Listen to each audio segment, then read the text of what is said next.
Hello viewers, we shall continue our discussion on the architecture and organization of 8085. In the last lecture, we have introduced several aspects of the architecture and organization of 8085.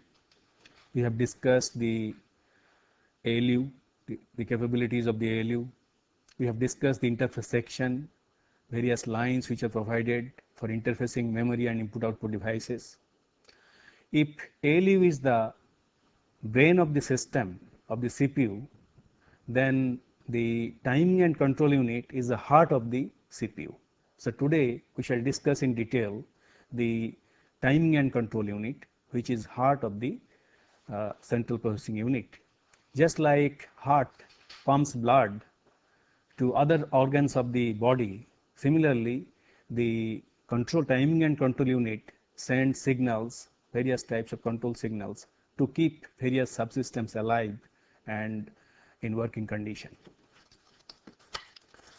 So as I told, the timing and control unit essentially coordinates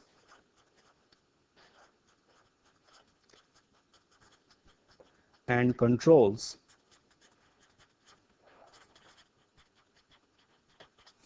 the subsystems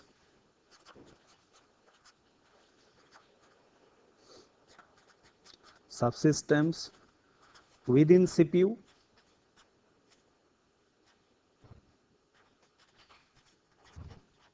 such as ALU, the memory, the registers, and also outside the CPU, like memory and input-output devices. In your computer architecture class, you may have studied the design of control unit.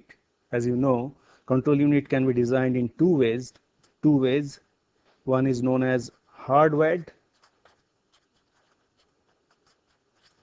Second one is microprogrammed.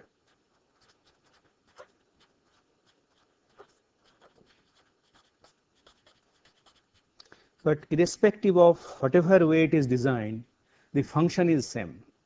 It is a sequential circuit which receives various inputs like instruction, information about the instruction, interrupts, DMA requests, and so on, and generates various output signals.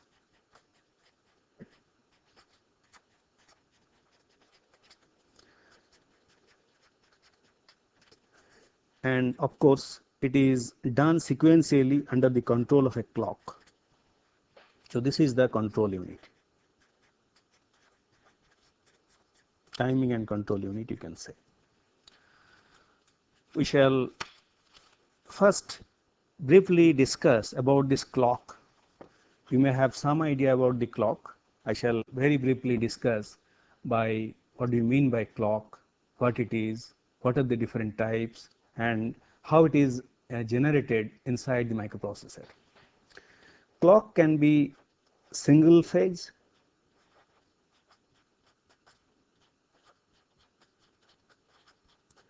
or clock can be of two phases, two-phase clock or single phase clock. Let us see what we mean by single phase clock.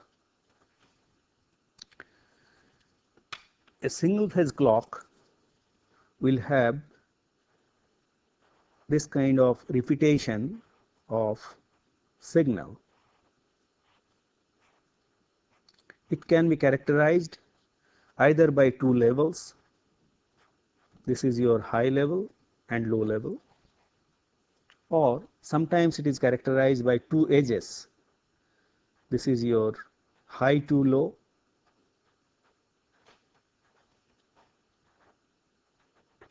and or by this edge, that is low to high.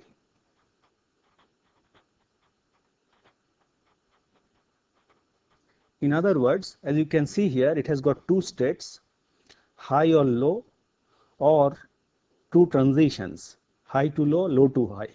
So various operations are performed whenever either the clock is in high level or low level, or whenever there is a transition from high to low or low to high. So both happens. So this is the single phase clock. On the other hand, a two phase clock will have two signals. One is known as phi 1, another is known as phi 2.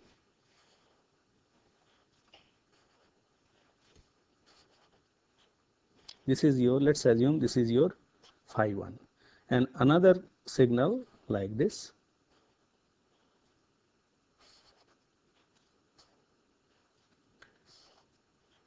The important characteristic is that neither the phi 1 and phi 2 are not simultaneously 1, as you can see here. So that means whenever phi 1 is low, phi 2 is high. When phi 1 is low, whenever phi 2 is low, phi 1 is high. In other words, it has got, if you look carefully, it has got three states. Both can be high, low, low, high, high, low, but you will not find states where when both of them are high. There are some locations where it is simultaneously low, but you will not find both of them are high simultaneously. That means it has got three states.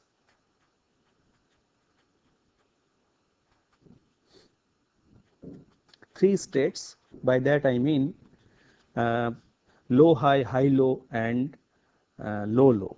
But it never becomes high, high together. That's how it is. Both of these clocks are non-overlapping because the ones are not overlapping. Then there is another important parameter, that is your time period. That is true for both single phase and two phase clock. So if T is the time period, then F, clock frequency, is defined as 1 by T.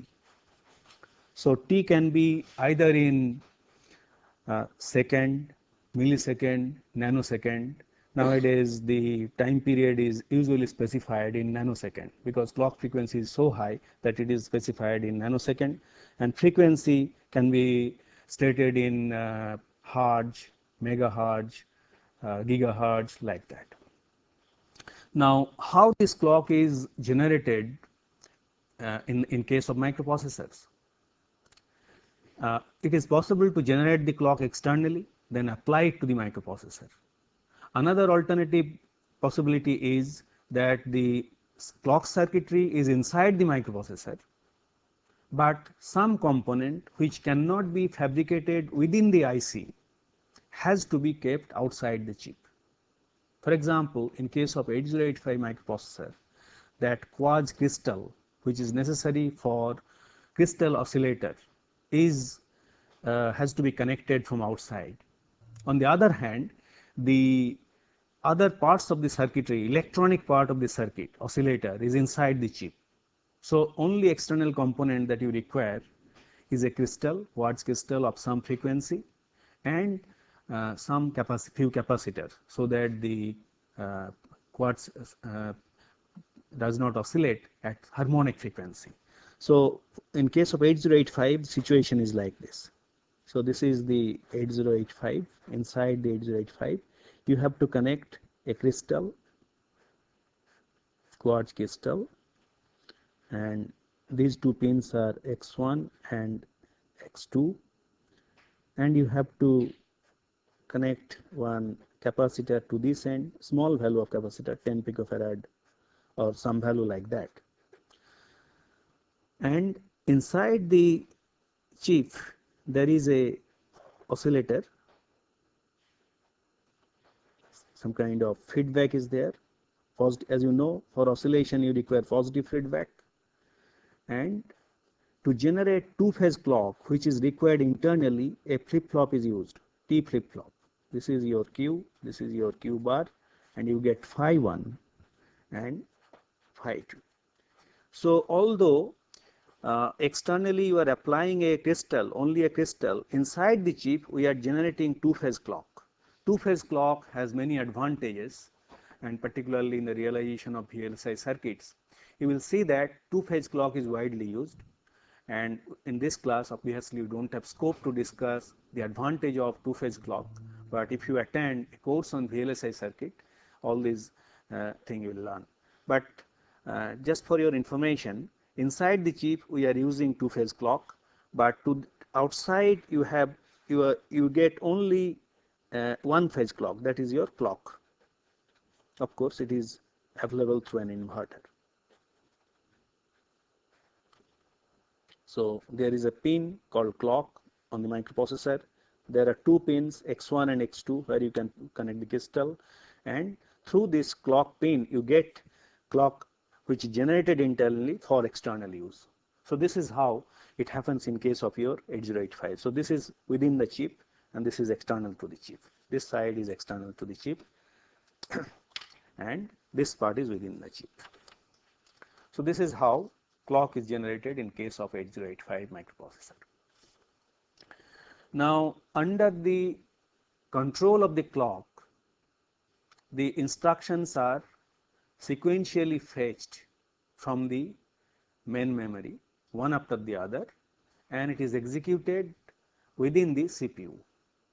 And that happens under the control of a clock, and we can say that instruction cycle, that is time required to execute one instruction, can be broadly divided into two cycles. One is fetch cycle, fetching an instruction from the main memory, then decoding it, and after that execution cycle. So fetch cycle will require several clocks. We shall discuss it. Execution cycle will also require some clocks, a number of clocks. And obviously, the number of clocks that is required for fetch cycle is usually fixed, as we shall see. But execution cycle, the total number of clocks that you will require will depend on the particular type of instruction. So that part is variable in time. The time required will depend on the instruction that has to be executed. So instruction cycle involves two different cycles called fetch cycle and execution cycle.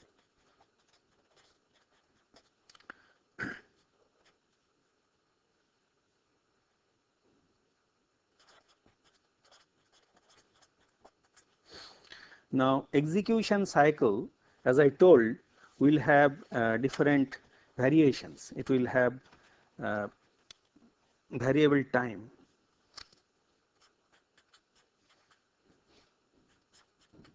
Execution cycle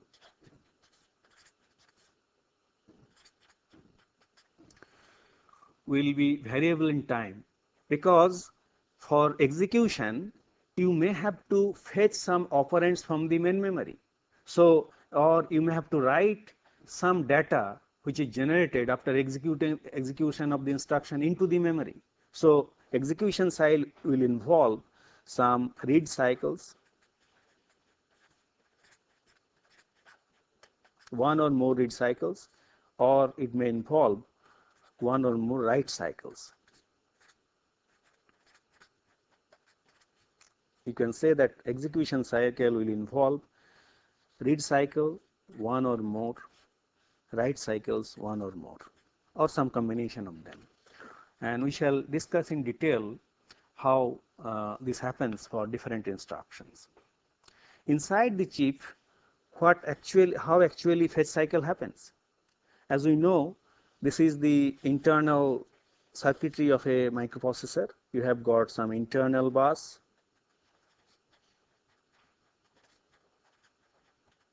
and as we know, there is ALU, there is instruction register which is connected to the internal bus. There are a set of registers as we discussed earlier. There are general purpose registers B, C, D, E, H, L, stack pointer, program counter. Then you have got one instruction decoder, and you also this instruction decoder output will go to the control unit, timing and control unit. So here is your control unit. How it happens? As we know, the instruction to be executed next is available inside this program counter. So from the program counter, it goes to the external world, to the main memory. So it is sent to the main memory through the system bus. That is your address bus. And let's assume this is your main memory. And main memory is accessed in the form of locations. That means address location is specified here. And let's assume it is pointing to this. Let's assume here it is, say DB is the value, which is the instruction to execute. Now, this will be read. The control signal will generate control signals like read. And in response to this, the main memory will output this data, say DB, that will go to the system bus.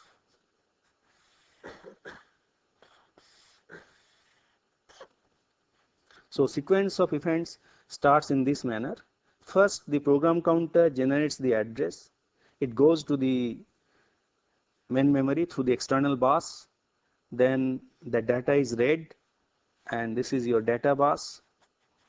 And through the data bus, it goes to the internal bus of the microprocessor. This part is inside the chip.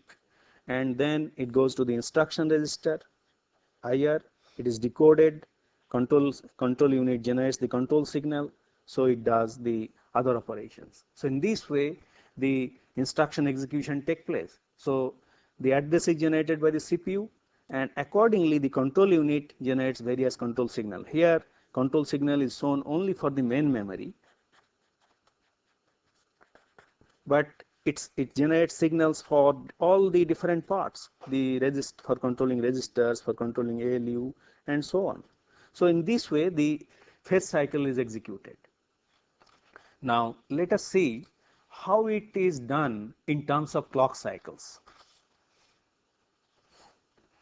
Say this is the clock which I have shown, which is coming out from that microprocessor, this clock. I am referring everything with respect to this clock. So this is the clock which is generated internally and made available to the outside world. Inside it is CPU, two-phase, but this clock is one of the two phases. Now the CPU generates all the memory and IO control signals, like a address information, which will be necessary for getting the data from the main memory. So address is generated.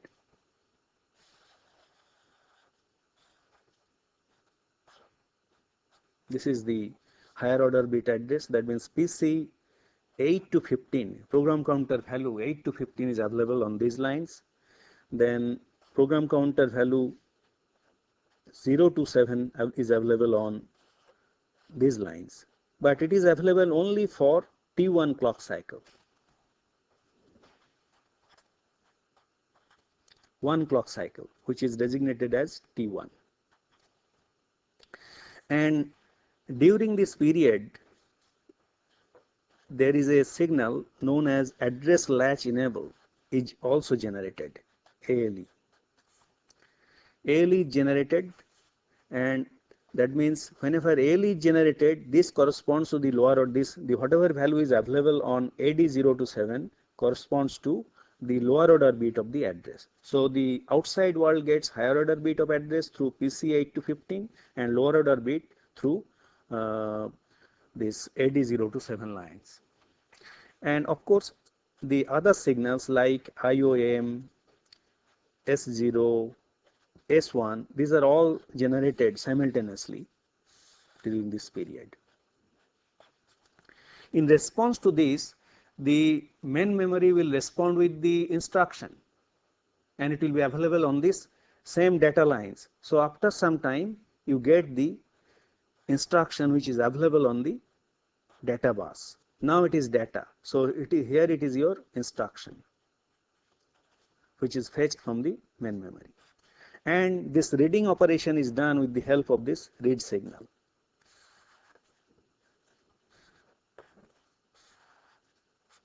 So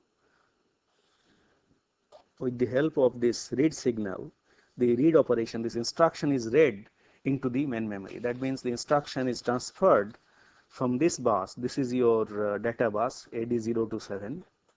From the data bus, it goes to the instruction register where it is decoded and the control unit performs other functions. Obviously, this value of IOM, S0 and S1 will be different for different types of machine cycles. In case of instruction fetch, which is taking place from the main memory, this value will be IOM will be 0 because this access corresponds to main memory. However, your S0 will be 1 and S1 also will be 1 in case of your instruction fetch.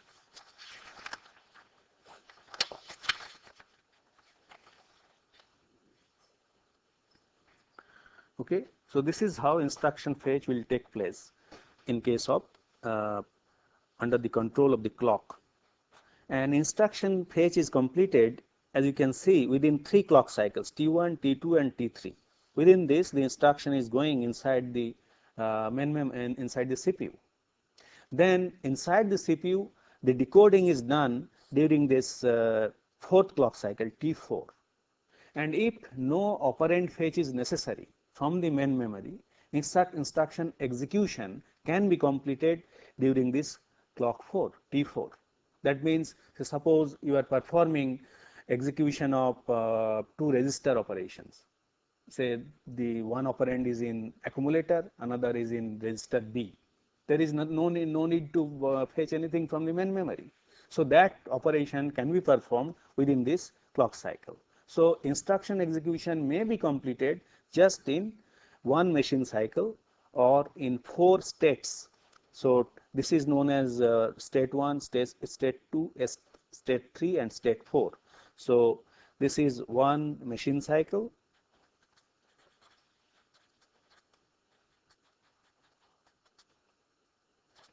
And in this particular case, the machine cycle involves 4 states. Particularly for instruction execution, this fetch cycle, you will require 4 states. So machine cycle number 1 and 4 states is the minimum time that you require to execute an instruction.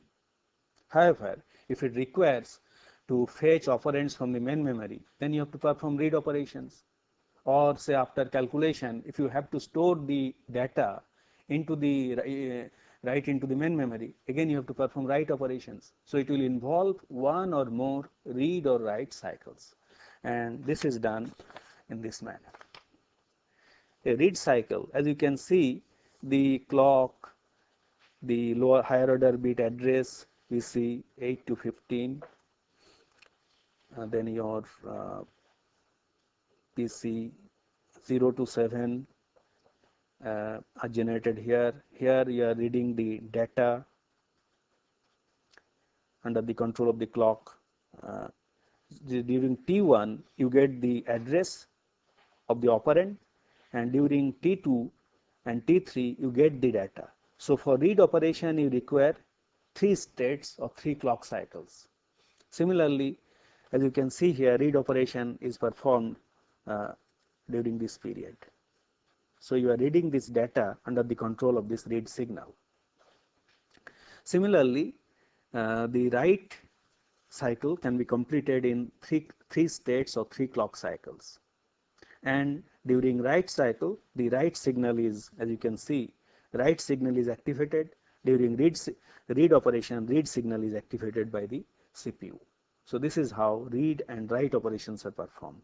And a particular instruction execution may involve one fetch cycle like this and few read or write cycles.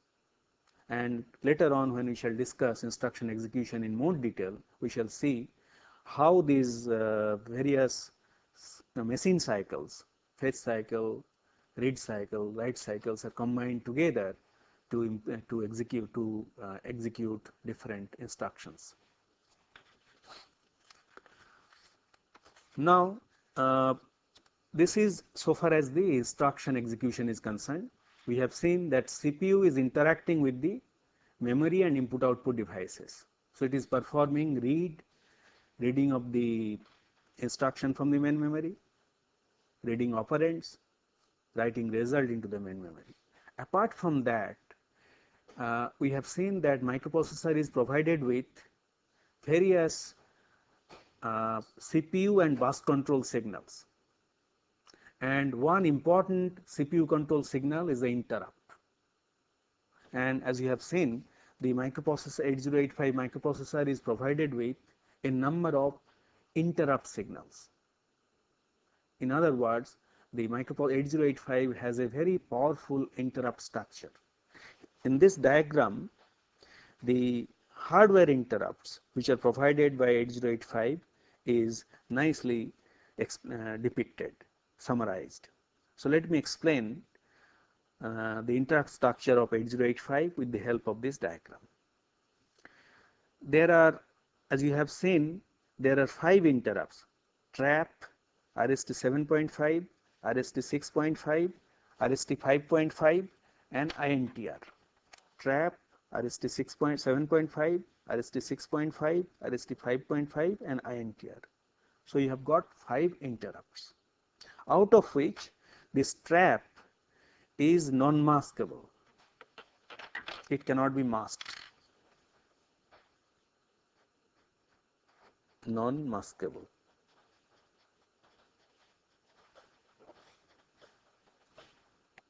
So this is a non-maskable interrupt. That means if it comes from any external source, CPU will be interrupted. What do you really mean?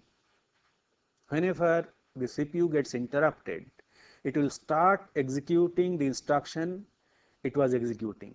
That means control flow of the instruction execution will change. Wherever it was executing, it was fetching and executing an instruction. It will complete that execution of that instruction.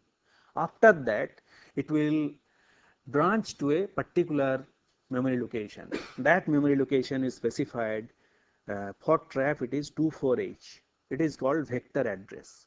Why it is called vector address? Because it is fixed. Whenever this interrupt occurs, it will always, the program counter will be initialized by this value 0024H. And what will happen to the program it was executing? That program counter value will be stored in the stack.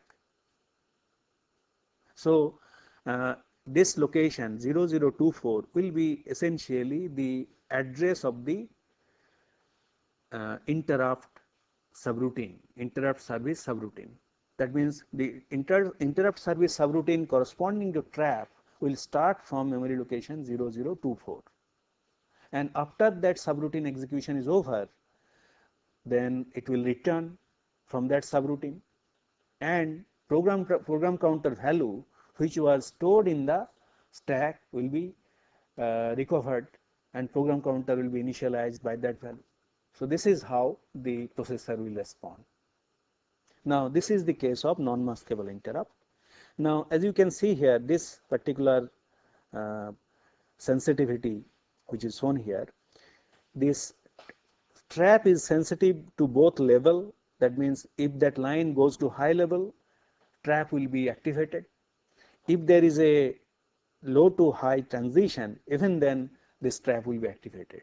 That means trap input is sensitive both to high level as well as to low to high transition. This particular diagram shows that. And so since trap is non-maskable, it has got the highest priority, priority number 1. On the other hand, the other interrupts like RST 7.5, 6.5, 5.5 and INTR, they have lower priorities. So second highest priority is RST 7.5. What do you mean by the priority? By priority we mean, suppose RST 7.5 and RST 6.5 are activated simultaneously. So which one the CPU will accept? It will depend which one has the higher priority.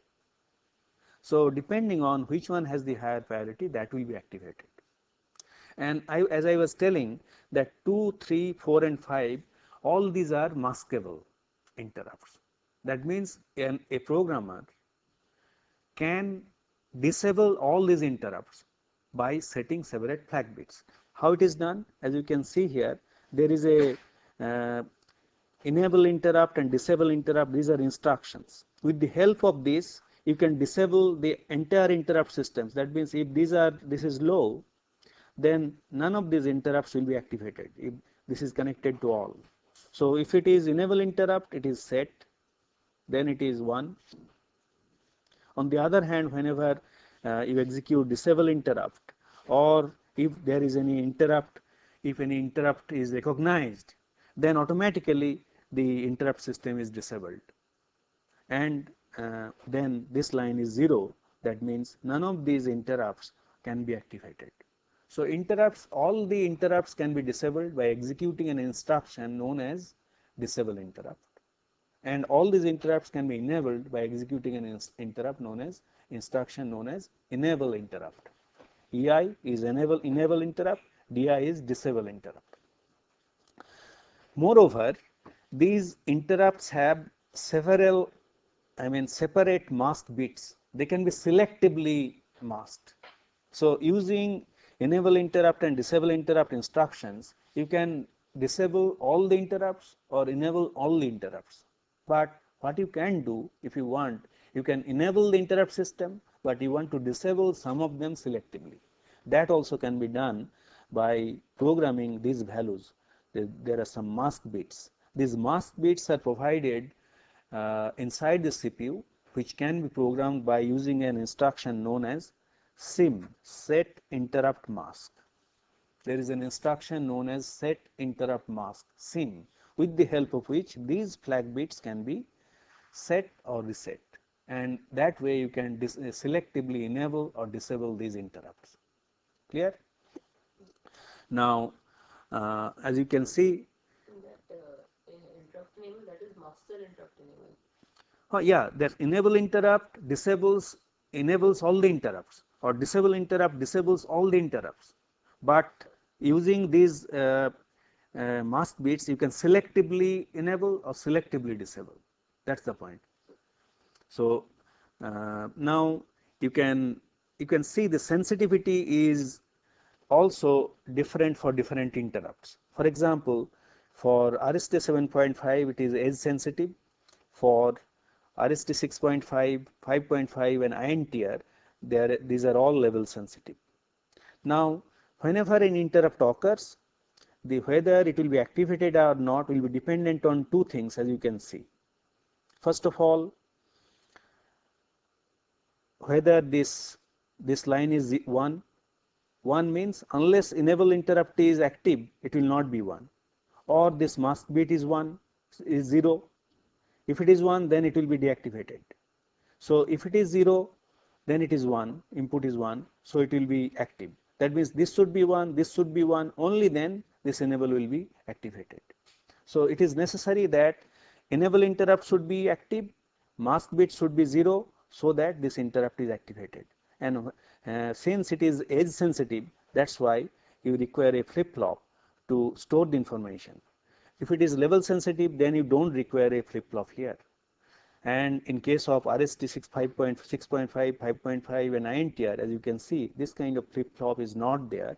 And so it is level sensitive. The level should be high to activate RST 6.5, 5.5 or INTR. So in all these cases, as you can see, it is necessary that enable interrupt is active and mask bit is 0 for that particular interrupt to be applied to the microprocessor, to be accepted by the CPU. Is it clear? Now, in case of trap RST 7.5, RST 6.5 and 5.5, you can see there are fixed addresses where the program counter will be initialized. 0024, 003C, 0034, 002C. On the other, these are known as vector addresses because whenever interrupt occurs on any of these lines, the processor will jump to these fixed locations. But in case of INTR, there is no fixed address. That address is supplied by an external device known as interrupt controller. Later on, whenever we shall discuss the interrupt dependent data transfer, you will see you will require a special device known as interrupt controller, and that interrupt controller will provide the address where the CPU will jump whenever this INTR interrupt occurs. So primarily INTR has to be used along with a interrupt controller hardware. So we shall discuss it later on in more details. Now, apart from the interrupts, there are some more bus control signals like hold, which is a DMA request. So whenever a DMA request occurs from some external device, what the CPU does? CPU will immediately generate one hold acknowledge signal, and this is your DMA request from some external source, direct memory access request. And in response to this, the CPU will generate another signal, that is your HLDA, hold acknowledge, which is essentially DMA grant. That means direct memory access has been granted to the outside world. What does it mean? That means that whenever this HLDA is active, all the addresses, that means address lines, data lines, and control lines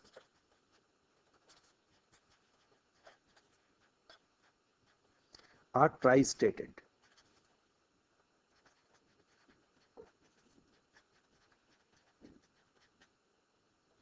That means CPU relinquishes its control over the system bus. Now one external device has to take control of the system bus. And whenever DMA mode of data transfer will be discussed, you will see that an external device known as DMA controller will take control of the bus and will perform the DMA mode of data transfer. So this is what happens in case of this DMA request. The response of the processor is to generate a DMA grant signal, and it tri-states all the buses so that an external device can gain control of the bus for DMA mode of data transfer. Apart from this, there is another CPU control signal, that is your reset. And in response to reset, what the CPU does? What is the purpose of reset? You may have seen whenever you are executing a program, the computer hangs. What do? You depress the reset button. By that, what actually happens? The CPU is brought to a predefined state. What do you mean by that predefined state? What the CPU does, it initializes certain registers, flip-flops with some values. Some flip-flops are resetted, set to 0, some are set to 1. Let us see what happens in case of 8085. How 8085 performs the reset operation. Whenever you depress the reset button, make it 0, then the CPU, what it does, it clears program counter. That means program counter is set to all 0. So whenever you reset it, the program counter is set to all 0. That means the execution will immediately start from all 0 location. If you reset it, it is brought back to a predefined state. It will also reset the instruction register. It will reset the machine state flip-flop.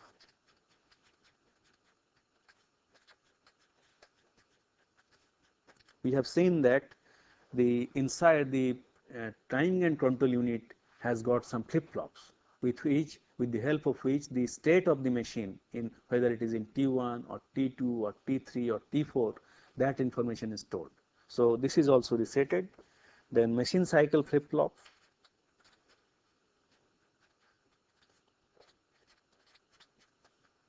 Flip-flop is also resetted, and it also sets certain flip-flops like RST 7.5 mask bit, RST 6.5 mask bit, RST 5.5 mask bit. These are all resetted with the help of this mask bits. I think I have given wrong information. There is no mask bit for INTR. So please correct it. There is no mask bit for INTR. There are only 3 mask bits. That means that INTR can be disabled by using only disable interrupt instruction, and enabled by using enable interrupt instruction. For other 3 interrupts, there are mask bits, but there is no such mask bit for INTR.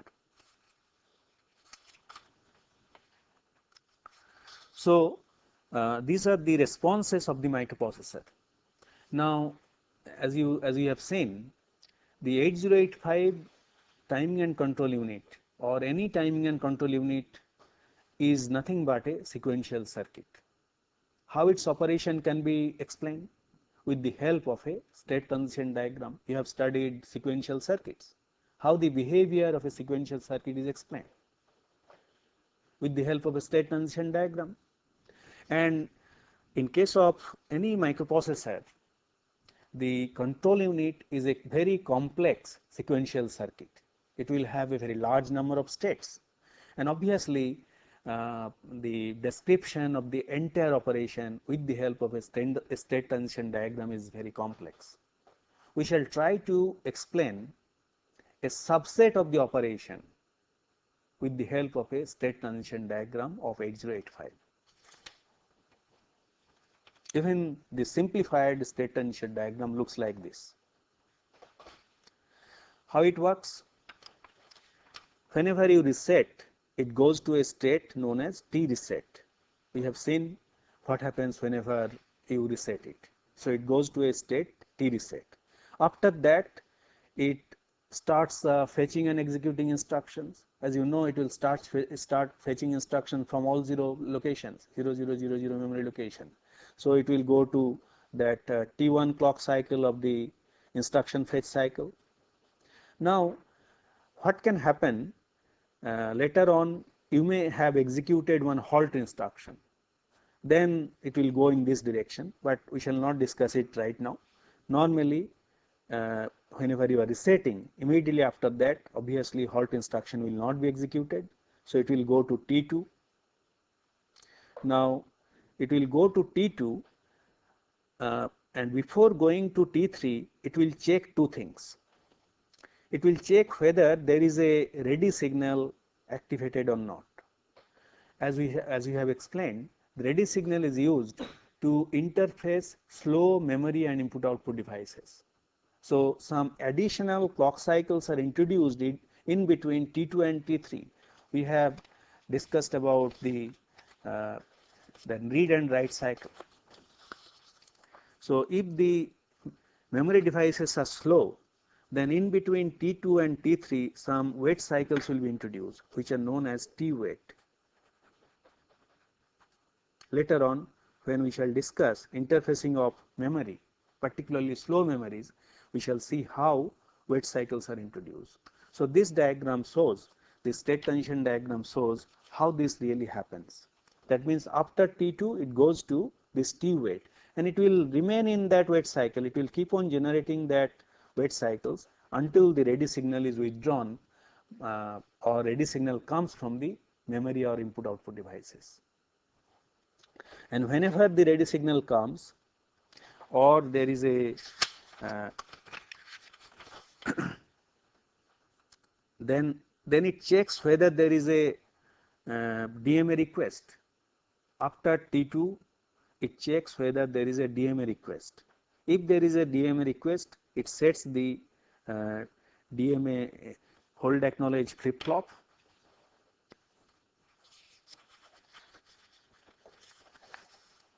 Hold acknowledge flip-flop, and then it goes to T3.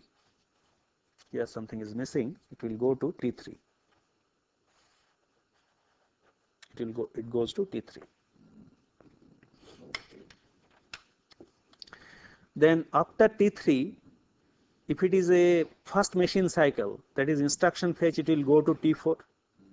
If it is not the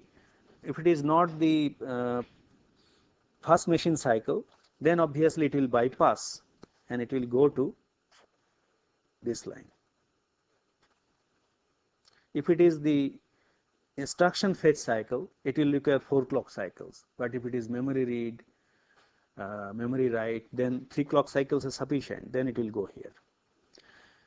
Then if it is a instruction fetch cycle, it will go to T4, and after T4 it will check whether a particular instruction requires 6 clock cycles. There are few instructions which requires 6 clock cycles in the instruction fetch cycle, and if it is true, then it will go to, again it will check hold signal, DMA request or not.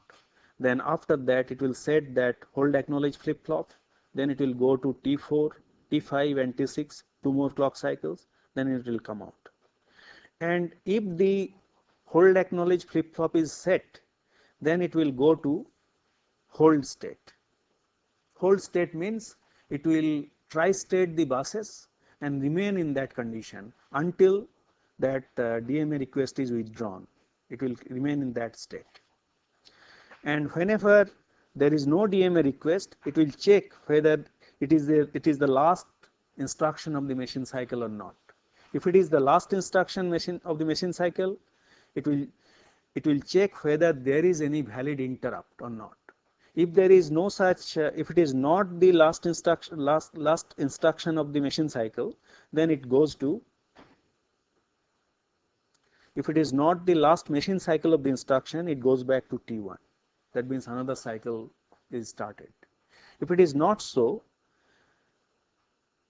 then it goes to, if it is the last instruction machine cycle of the instruction, then it checks the valid interrupt. So you see here what it is doing.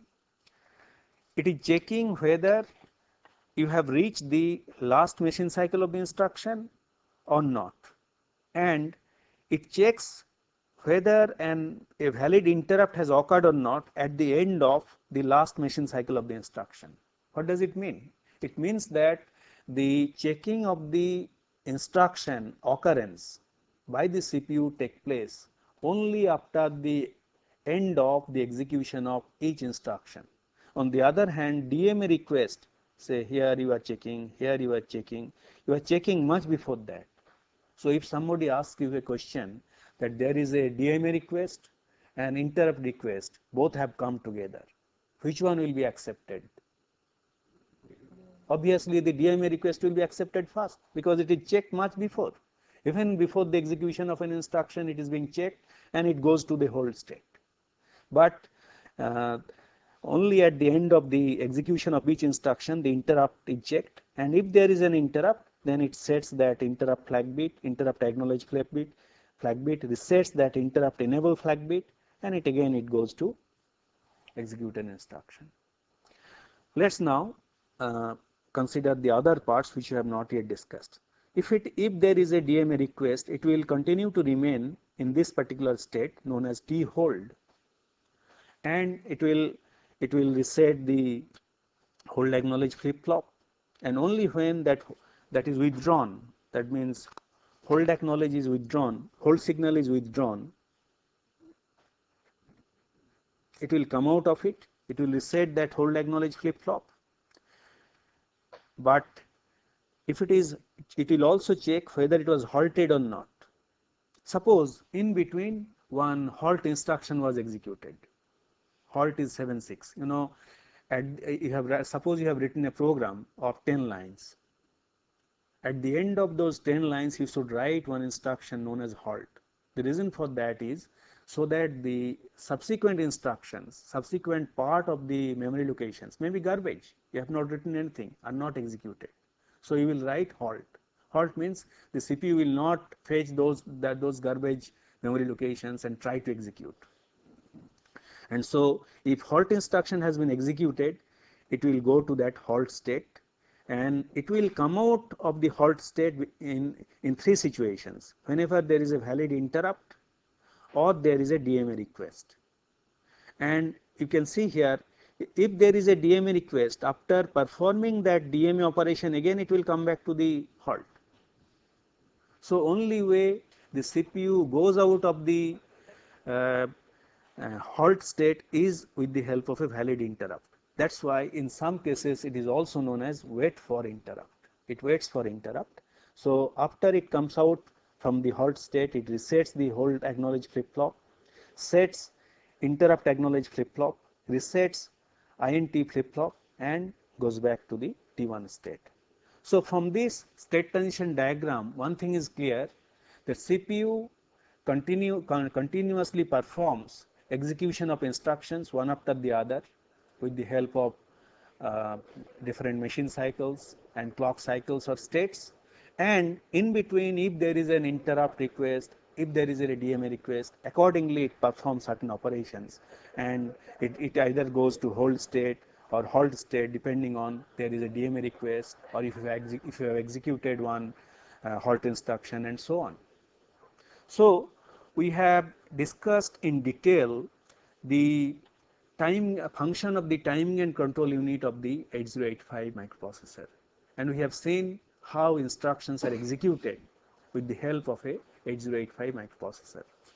In the next class or next lecture, we shall cover the instruction set architecture of 8085. Thank you. Sir, what is the BIMC signal? That is actually BIMC is getting the name, bus idle machine cycle. Bus idle machine cycle. You know, there are some cycles when the bus remains idle, that means it is in the hold state. Bus idle machine cycle. Sir, it will